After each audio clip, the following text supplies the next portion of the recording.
M4 TV news కి స్వాగతం. నేటి ముఖ్యాంశాలు. M4 టీవీ న్యూస్ ప్రేక్షకులకు నిజాయితీగా, నిర్భయంగా ఎప్పటికప్పుడు తాజా కబుర్లు, భక్తి గీతాలు m4tvnews.com వెబ్సైట్ యాప్లు ప్రచురితం, ప్రత్యేక ప్రసారం చేస్తుంది. వార్తలు, ప్రకటనల కోసం సంప్రదించవలసిన సెల్ ఫోన్ నెంబర్లు 9666665026 9014163335. బాసర అమ్మవారి ఆలయ పారిశుద్ధ్య కార్మికుల ఆందోళన. నిర్మల్ జిల్లా బాసర పుణ్యక్షేత్రం శ్రీ సరస్వతీదేవి అమ్మవారి ఆలయంలో గత 20 ఏళ్లుగా వాగ్దేవి లేబర్ సొసైటీ సిబ్బంది పారిశుద్ధ్య కార్మికులు రెగ్యులర్ చేయాలని ఆలయ ఈవో కార్యాలయ ఎదుట ధర్నా చేపట్టారు. ఈ సందర్భంగా పలువురు మాట్లాడుతూ జీవో నెంబర్ 60 ప్రకారం తమకు వేతనాలు చెల్లించి రెగ్యులర్ చేయాలని డిమాండ్ చేశారు. విధుల్లో పని వేళలు 8 గంటలకు కుదించాలని కోరారు. ఆలయంలో హోంగార్డులను తొలగించి అర్హులైన కార్మికులను చేర్చాలని కోరారు. ధర్నాకు మద్దతుగా కాంగ్రెస్ పార్టీ సీనియర్ నాయకులు మమ్మాయి రమేష్ సందర్శించి దేవాదాయ ధర్మాదాయ శాఖ మాట్లాడి తమకు న్యాయం చేస్తామని భరోసా ఇచ్చారు. వసంత పంచమి అమ్మవారి పుట్టినరోజు సందర్భంగా రాష్ట్ర దేవాదాయ ధర్మాదాయ శాఖ మంత్రి రానన్నారని ఆమె దృష్టికి తీసుకువెళ్లి సమస్యలను పరిష్కరింపజేస్తామని నచ్చజెప్పడంతో కార్మికులు ఆందోళన విరమించారు. వీరి వెంబడి ఆలయ చైర్మన్ శరత్ పాఠకులు ఉన్నారు.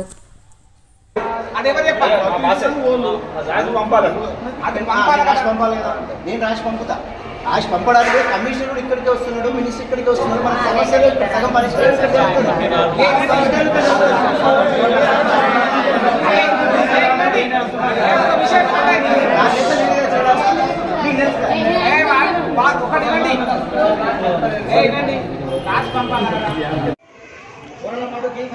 మా వాగ్దేవి సొసైటీ ఉద్యోగులను వాగ్దేవి సొసైటీ రద్దు చేసి దేవస్థాన ఉద్యోగులుగా గుర్తించాలి మా ముఖ్యమైనటువంటి డిమాండ్.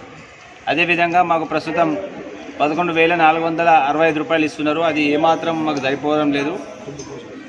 మా కుటుంబ పోషణ ఇప్పుడు అధిక ధరలు అయినాయి అన్నీ కూడా. ఈ కుటుంబ పోషణకు బాగా ఇబ్బంది ఉంది కాబట్టి మేము మాకు ఆ జీతం ఏమాత్రం సరిపోవడం లేదు. మా యొక్క డిమాండ్ ఏమంటే ఇప్పుడు ఆ యొక్క తెలంగాణ గవర్నమెంట్ ప్రకారం 18,000 రూపాయలు జీతం మాకు ఇవ్వాలని, మేము ఎలాంటి కండిషన్ లేకుండా మాకు 18,000 రూపాయలు ఇవ్వాలని మా యొక్క డిమాండ్. అదేవిధంగా మా యొక్క ఈపీఎఫ్ని దేవస్థానం లాగిన్లో కట్టాలని మేము మా యొక్క మరొక డిమాండ్. ఈ విధంగా మేము అన్ని డిమాండ్ మా యొక్క దేవస్థానం వాళ్ళ నిర్లక్ష్యం వల్లనే, అంటే లేటు కట్టడం వల్లనే ఈ యొక్క 46 లక్షలు మాకు ఈపీఎఫ్ డ్యామేజెస్ రావడం జరిగింది. ఆ డ్యామేజెస్ అన్ని కూడా మా అకౌంట్ నుంచి కట్టవడం జరుగుతుంది. కాబట్టి మాకు చాలా 4 నెలల నుంచి మాకు జీతాలు కూడా రావడం లేదు. వీటన్నింటి దృష్టిలో ఉంచుకొని మేము నిరవధిక సమ్మె, శాంతియుతంగా సమ్మె చేపడుతున్నాం. ఈ రోజు నుంచి మేము గత 22 సంవత్సరాల నుంచి ఉద్యోగం చేస్తున్నాం. మాకు ఫస్ట్లో ప్రతిరోజు కూడా 30 రూపాయలు ఇచ్చేవాళ్ళు. అది రాను ఇప్పుడు 380 రూపాయలు ప్రతి రోజుకు, అలా నెలకి 11,465 రూపాయలు మాత్రమే ఇస్తున్నారు. దాంట్లో నుంచే ప్రివిడెంట్ ఫండ్ కట్ చేసుకుంటున్నారు. ఇప్పుడు ఆ యొక్క డ్యామేజెస్, ఈపీఎఫ్ డ్యామేజ్ అనుకుంటూ అవి ఇంకొక మొత్తం పోను మాకు 4,500 శాలరీ వస్తుంది. ఆ శాలరీ వల్ల మేము బతకలేని పరిస్థితిలో ఉన్నాం. తోచలేని స్థితిలో ఇప్పుడు ఈ యొక్క శాంతియుతమైనటువంటి ధర్నాకు మేము పూనుకున్నాం. ఈ రోజు నుంచి సమ్మె కొనసాగిస్తారా లేకుంటే మధ్యలో ఇప్పుడు సమ్మెను మా యొక్క డిమాండ్లను నెరవేర్చే వరకు, వ్రాతపూర్వకంగా రాసించే వరకు కూడా మేము ఈ సమ్మెని అలాగే కొనసాగిస్తాం.